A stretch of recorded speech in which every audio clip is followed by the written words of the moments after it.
In this episode, we're close to the market town of Oakham, on the shores of Rutland Water. It's the month of May, and Tim Appleton and Penny Robinson are finalising plans for this year's global BirdFair.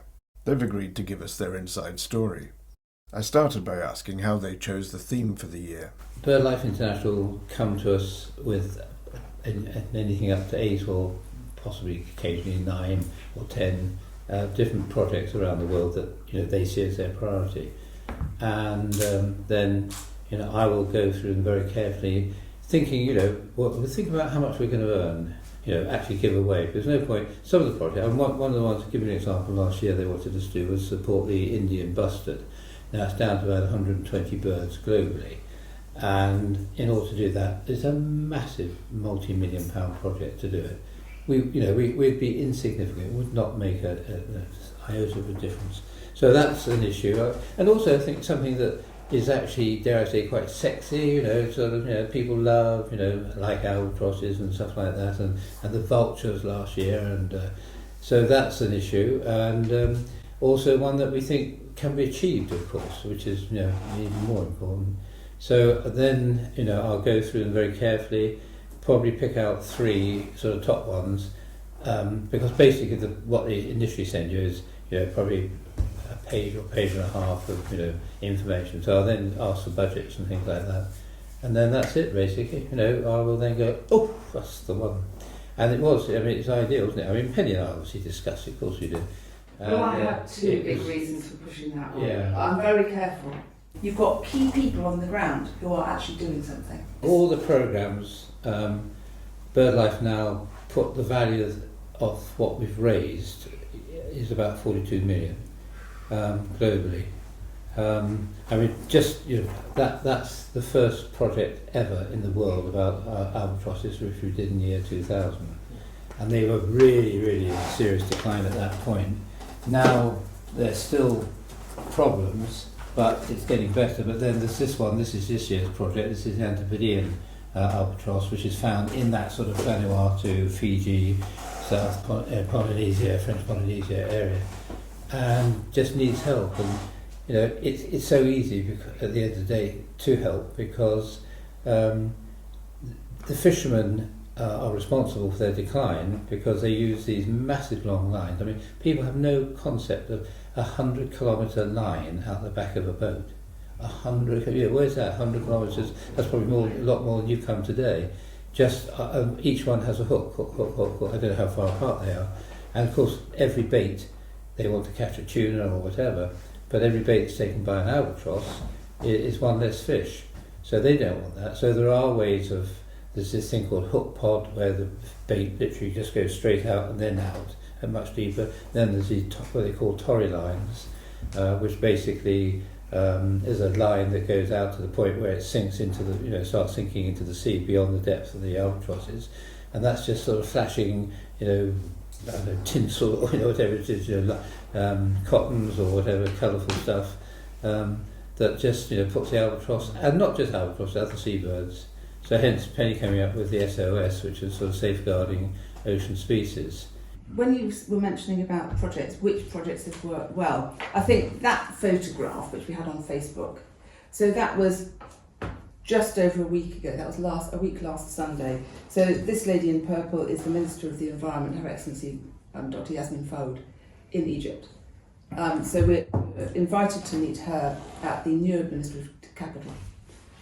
And actually present last year's mural. So John Cox, the artist, was with us, and also Khaled and Mohammed from Nature Egypt. And we went to the university as well, met at the university, met some students who were setting up a new nature society there. Because if you remember last year, the strapline was creating brighter futures. That has absolutely played out. And you go to the university, you see these young kids, not young, but they're students and they're very willing. You've got a fantastic group of people, and this Environment Minister is genuinely trying to create brighter futures for the wildlife as well as the people. Yeah, I think, as Penny says, what was exciting about it was seeing these young students, probably 17, 18, something like that probably, who just came into the room, with where various other professors and people were in and was so confident. So let's rewind. This is obviously the heart of the operation. Yeah. Talk us through how you pull the fair together. When do you start? What do you start with? What are the hiccups? What are the excitements? How long have you got? I think people possibly realise now, but not all the time. If you actually look at the cupboard behind you, you'll find 5 files. That's the event. The event and this, and my finger and my thumb. That's it, because it works off that. The event we send out to existing exhibitors. This is purely from the exhibitor point of view. So they all get an email in around about November to say, yes, the event is going ahead again. They have to re-register, obviously GDPR, all of that. Everyone has to re-register. Sometimes emails have changed, people have left, etc. So the whole registration process has to start again. And people are very good about registering. And at the same time, they can also register to give a lecture, presentation. And so by the end of the year, we've got a fairly good idea of who is coming back. And you always know the ones who one might have to send an extra email to, let's put it that way. And some of the foreign companies, especially the tourism boards, it's a fairly lengthy procurement process that we have to go through. And then obviously there's the website. The website is then updated, and as exhibitors pay, they're added onto the website. And then everything else is sort of handed to Tim about where are these exhibitors going to be, hence these pieces of paper, which might look outdated, but it's actually It's not outdated, they're extremely very valuable bits, useful. but you can see them straight away rather than. And I mean, basically, yeah, we obviously we had to change things a little bit because we were originally, when we relaunched it under Global BirdFair banner, we had to find a location. Literally, I mean, that was the biggest target of all, and that was really worrying. But we came across the showground, and we held it there for 2 years, and it at least got us off the ground until we found the Linden Top. And the owner, Mr. Richard B, has been absolutely amazing. I mean, so supportive. And so that again was quite a target, because we had to measure up everything. We were up there for days and days, trying to work out where each of the different marquees. We wanted to retain, things, like the swallow and the robin, and we had a formula that worked, as Penny's made so clearly, so well. And eventually we did it. Last year was unbelievably successful, and as with everything, we had to make 1 or 2 little changes, but generally speaking, it worked really, really well. We're pretty lucky because between the two of us, we both get a different feel as to what people like, because we spend very little time. At the time we do go around, we try and get around every exhibitor at the event. And of course, I probably have more interaction when they're doing the setup. I'm making sure everything's okay. Obviously, we've got a brilliant site team, but also I'm interacting with them then. But it's only when we go around together, try and go around together to check everything's okay for everybody, just so they can say hello, and we just want them to have had a good time at the end of the day and have a successful time. All we're doing is the best we can possibly do for everybody, as an exhibitor, as a volunteer, as a contractor, as well. They're really important, and of course for the visitors. I noticed the optics tents, your both sponsors and people just retailing equipment, photographic and otherwise, was unbelievably popular. They do quote some massive figure. They can't believe they can sell that many optics in a field over 3 days. And of course it's the opportunity. And what's so successful about it is that people say, well, do I go for Zeiss, do I go for Nikon, do I go for Swarovski? You can actually go along, actually I like those, but God, no, even better. And I think the other thing that will grow, but it'll only grow as much as we want it, because it literally is, we are the team. And I think that's something a lot of people don't quite understand, that we always say this, can I speak to a member of your team when the phone goes, and we look across the table, and Penny looks at me, I look at her, and then we have 3 dogs in the basket somewhere in this room, and they ignore us totally. So we do everything. So for the sake of people watching this is the team. Is the team. It's the website design, it's the website building, it's the social media team, it's graphic design as well, so things like the poster, etc. There is a lady who puts the programme together, but the programme is compiled entirely by Tim, and obviously advertising is not done.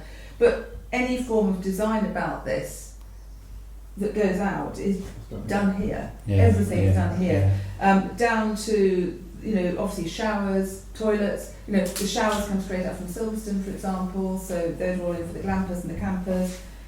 If there's a minutest detail you can think of, it will have been sorted out here. Yeah. But the thing is, we enjoy doing it. Yeah. On a slightly different note, you obviously have some very consistent and very useful partners, sponsors. Yeah. I mean, I'm thinking of Andalusia, I'm thinking of Swarovski. Yeah. No doubt the list is much longer than that. Yeah. I mean, who are those who you would say, thank heavens we have them on board? I think, thank heavens, we have all of them on board, to be quite honest. Everyone counts. I think everybody who gets involved and gives us that extra bit of something means that we can run the event to a better extent. It means that those people who come along as sponsors, for example, the lecture stages, as we now call them, it means that goes towards, it certainly doesn't cover the costs of, it goes towards the AV system, the actual tent itself, the chairs, all of the integrated costs that are in that, because that's not costing that visitor any more to go into that tent. That's all included within their ticket fee. So any sponsor helps. And the original sponsor, which I'm sure Tim will say in a minute, Swarovski Optic, who people probably think we're very pro Swarovski Optic, which we absolutely are, because they've been brilliant supporters and they continue to be brilliant supporters, and we hope they will in the future be brilliant supporters. Put it out there, Swarovski. Nice pair of Swarovski bins.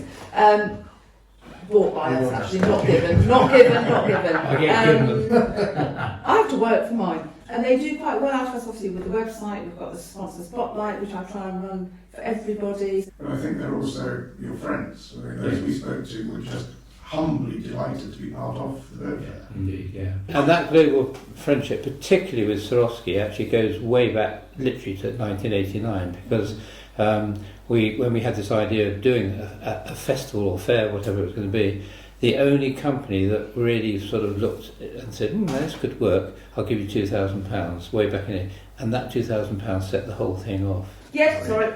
Yeah. 7,900. Brilliant, fantastic. Well, I mean, there you go. So I'll apologise also for while Penny's talking, because That's quite a number of bird species in one day. 7,900 bird species across the world in one day. Well, I've been talking to someone while we were talking in Papua New Guinea, all right? So I said, if you can send down the next 3 hours, your list will be included and create a world record. Please, Samuel, it's never too late. You'll be a star, Tim. Back to it. Yeah, exactly. But that's the thing, you're saying it's truly global, which it is. And I'm the world's worst stalker, because when you say they're all friends, so many of these people now around the world who are on here, and on the day before Global Big Day, I'm getting messages from Christmas Island, from Taiwan, from Vanuatu, from Gough Island, right? From Montezuma, from Mexico, from you name it, pretty much any country in the world. And it's mind-blowing. And I'm sitting here on my own, because of course Tim's out birding, trying to keep up with all these people. Only on Saturday, the 10th. Apart from when I'm serving them all breakfast. But the fact is, it is, and I hope it comes across like that when you say about the friendship. Because we're running this, it's almost like a big party every year. Yeah, absolutely. It's a festival. It is a festival. It is, yes. absolutely. And that we started calling it a festival last year. We even got criticised for calling it a festival. It is a festival, and I'm so pleased that has now gone through. And Tim's brilliant. Tim was the start of it all. But in a way, the thing I said to Tim at the beginning when we set up Global BirdFair was, this thing is big enough to have its own entity. And again, it has now got its own entity, I think. Yeah. Yes, of course, you're still a part of it. It's not just birds, it's not just conservation. It's everything. Anything that's Yeah. outdoorsy, wildlife. Exactly. Yeah, exactly. If you think there's nearly 300 exhibitors, in fact slightly more this year, who actually rely on this event. There's nothing like it anywhere in the world. Yeah. Your view from your office is somewhat unusual and well, quite I've been watching- spectacular. See, Tim, you'll know, gets the widest spread, which is fine, fair enough, because I'm normally heads in. But there's been a blue tit nesting in there. Every year I list the number of species of birds I see from the garden, and now of course from the office here, And this year alone, we've seen 120 species of birds from this one location. And there's a She's on the nest now. Yeah, the throwaway sort of garden basket planter. Anyway, he created that into a nesting site. So we have an oyster catcher sitting on eggs. And she's sitting tight. We're expecting the young any day now. And the lovely thing is, we'd see osprey now every day from here. Which is a lovely sight. Oh, it's amazing. Just talk to us about the ospreys, obviously Rutland. Well, it actually, in a way, it all More started. famous for ospreys, If you look so- just to the right here, there's a fallen tree on the far side of that of the arm here, You can see it and that arm is basically started the whole of the osprey project. I had this I think it's 1994. 2 ospreys stayed out here for most of the summer, and of course immediately, it must be female, male and female, they'll be back next year. Spoke to Roy Dennis, the world's expert, and he and I then put together a project to translocate ospreys chicks from Scotland, where in fact the numbers were increasing, but they hadn't actually bred in England since 1847. So we released ospreys for about 5 years, and then I found the first nest being built in this lovely wood called Burley Wood over on the horizon there. And in 2001, one chick was produced, and that was literally the first osprey to have been born in England since, as I say, 1847. And the lovely thing is, there's a nest still in the area, and virtually every day, during the course of from about late March through till the end of August, early September, ospreys come and they fish here, or they sit in the trees next to the corner. There's a 70 cormorant nest colony just over the back here as well. So there's so much going on. And How many ospreys are there here now? in this area, there's about 14 pairs. In all, we've produced well over 250 chicks. It's probably the best garden site in the whole of Britain. So we're very, very lucky. The really problem is, now that we've moved it here to actually from the cottage and from the kitchen table where the first global BirdFair started, it does rather act as a bit of a distraction. So I'm trying not to sort of look too much that way.